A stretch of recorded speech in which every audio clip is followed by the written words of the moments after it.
လွတ်လပ်ရေးနေ့နဲ့မပြီးဆုံးသေးသောသမိုင်းပြက်ကရင်ကိုအမတ်တမဲ့လမ်းကြည့်လိုက်တော့ဇန်နဝါရီလ4ရက်နေ့တဲ့ဒီနေ့ကိုရောက်တိုင်း1948ခုနှစ်ကဇန်နဝါရီလ4ရက်နေ့ကိုပြန်မြင်ရောက်မိတယ်။အဲ့ဒီနေ့ရဲ့မနက်4:30မိနစ်30အချိန်မှာ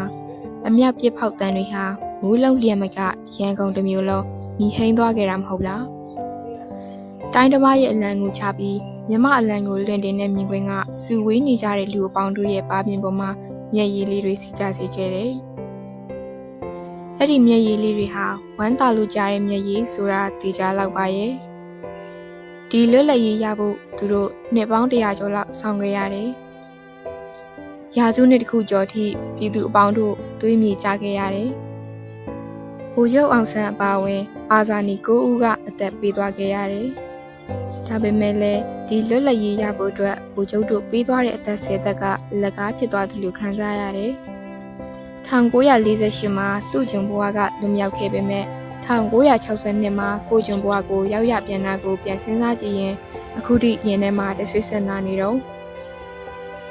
လွတ်လပ်ရေးကိုတခါကဇန်နဝါရီ4ရက်နေ့မနက်မှာကြီးညာခဲ့ပေမဲ့သမိုင်းဟာအဲ့ဒီနေ့နဲ့မပြီးခဲ့ဘူး။မြမအလံလွှင့်ခဲ့တဲ့ကောင်းကင်အောက်မှာပျော်ရွှင်မှုတွေရာဂိုင်နှုန်းမပြည့်မီခင်ပြည်သူတွေရဲ့ပျော်ရွှင်မှုကိုအာဏာရှင်တစုကဝါမြူသွားခဲ့ကြတယ်။ဒါကြောင့်ရှစ်လေးလုံးဒေါ်လာရေးတို့ຫນွေဦးဒေါ်လာရေးတို့ထပ်ရောက်လာပြန်တယ်။တနက်မရှိတဲ့လက်တွေကြောက်ရွံ့မှုကင်းကင်းနဲ့လမ်းမပေါ်မှာလက်သုံးချောင်းထောင်ပြီးကိုယ်သမိုင်းကိုပြန်ရေးခဲ့ကြတယ်။ကျောင်းသားတွေရဲ့ခြေလမ်းအလုပ်သမားတွေရဲ့အော်ဟစ်တန်အမေဦးတို့ရဲ့ဆူတောင်းမျက်ရည်တွေအာဇာနည်အစ်စ်တို့ရဲ့အသက်နဲ့စစ်မှန်တဲ့လွတ်လပ်ရေးကိုထပ်မံရေးသားခဲ့ကြပြန်တယ်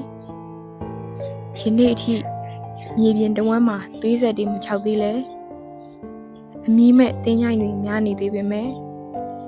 လွတ်လပ်ရေးဆိုတဲ့စကားလုံးလေးကအသက်ပြန်ဝင်လာပြီးအမှန်တရားဘက်မှာရပ်တည်နေရတဲ့ရဲဘော်အပေါင်းတို့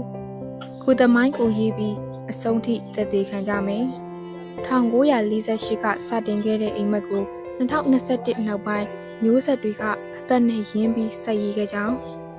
လွတ်လပ်ရေးဟာအမှန်တရားနဲ့တတိကနေဝေဝါလာကြောင်း